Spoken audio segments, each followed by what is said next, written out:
Hello everybody, CritCrab here with a story about a total abuse of power in every sense of the word. This is a tale about a boss more or less threatening to fire a DM because he wants the DM to show him insane amounts of bias, going so far as to design the entire campaign around his character. Roll post. So this was a few years ago this happened, but I started working at a new place. Not a super good job, just retail, but I figured I'd make some friends there, and what better way to make friends with coworkers than a game of D&D. I've been playing for nearly 20 years and DMing for about 12. I'm not extremely old, my whole family are D&D nerds and got me into the hobby young, yet even I had to learn one of the lessons of DMing the hard way. Don't run for your boss unless you already know he's a cool dude. I put the word out I'm looking for a party of 4 to run a D&D game with among my coworkers. I pretty quickly get 4 people, 2 guys in electronics, one of the girls who works back in customer service, and my manager. The last one made me nervous, but I said screw it.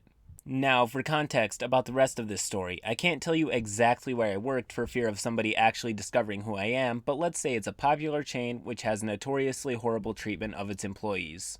Right in the employment contract, it says that you can be fired at any time for any reason or for no reason whatsoever if someone high enough wants to do it. My primary thought was running a good game everyone would have fun with, and if I could impress my manager, I'd be in. I didn't intend to show him favoritism or anything, just as I said, run a fun game. We had a session 0. My 3 peers decided on a dwarf barbarian, an elf warlock, and a human druid. Unfortunately, these players are irrelevant to the rest of the story because of the 4th player, who was my manager, who will henceforth be known as Marty, or Marty Stew. He did not discuss his character. He did not think about it. He did not communicate at all except to give me his character sheet and tell me everything about it, including the 5-page backstory he had written. As soon as he did this, alarm bells all in my head. His character was an exiled prince of a faraway land, read not Japan, who wanted to reclaim his kingdom from the usurpers who had murdered his father, the emperor, and framed him. My first thought was to veto the backstory, which I thought was pretty straightforward. This isn't really the sort of game I'm running, this is just some sort of high fantasy. The words that came out of his mouth caused the whole table to go silent and filled me with dread. That just sounds like you're not a very good DM and you've had an inflexible and uncreative approach to your problems. He didn't explicitly say it, but the implication is obvious. If I don't run his Mary Sue character, I'm an unfit employee, i.e. I should probably start seeking alternative employment. It's at this point that it dawns on me I can't kick him out either because then he'll definitely throw a tantrum and fire me. I decide to just roll with it. I'll do what I intend to do and drop him tidbits here and there, and maybe when I feel like we're at an appropriate level we can start dealing with his backstory off to one side. His character is a fighter. Fine. His character sheet checks out. Interestingly, no haggling for magic items to start, like some ancestral blade. He at least followed character creation rules properly, or so I thought. I'll admit I mostly glossed over the backstory. I figured whenever we got to the right level to approach the problem, I'd read it more thoroughly. We all shook hands and agreed to meet next week.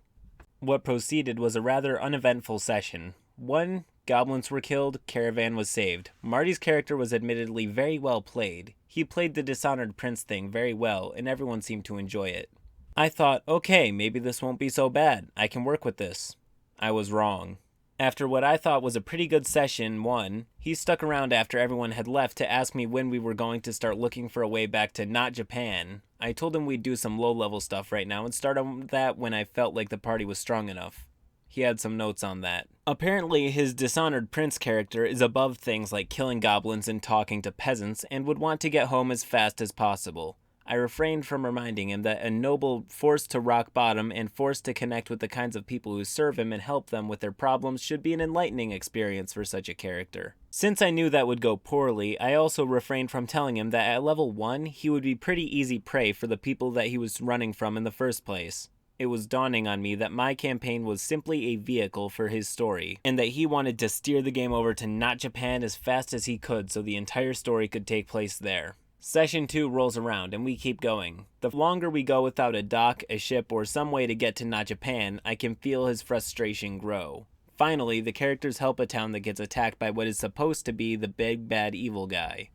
An Alhoun that starts raising the dead. Ideally, what the characters are supposed to do is cover the retreat of the townspeople so they can flee. The Alhoun does not want to kill them or even acknowledge them, it just wants more thralls for its army.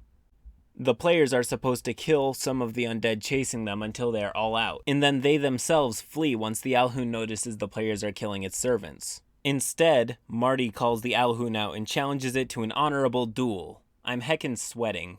This Alhoun has a 0% chance of honoring a duel and a 0% chance of not one-shotting his character. I decide a safer bet is to just have it look at him in amusement, then order its undead legions to kill him. Figuring he'd run from dozens of zombies while not instantly dying to them, I figured I'd find a good way out. Instead, he stands his ground and fights. The other players try to help, but there are a lot of zombies, and even if they are lower CR than the party, action economy is deadly.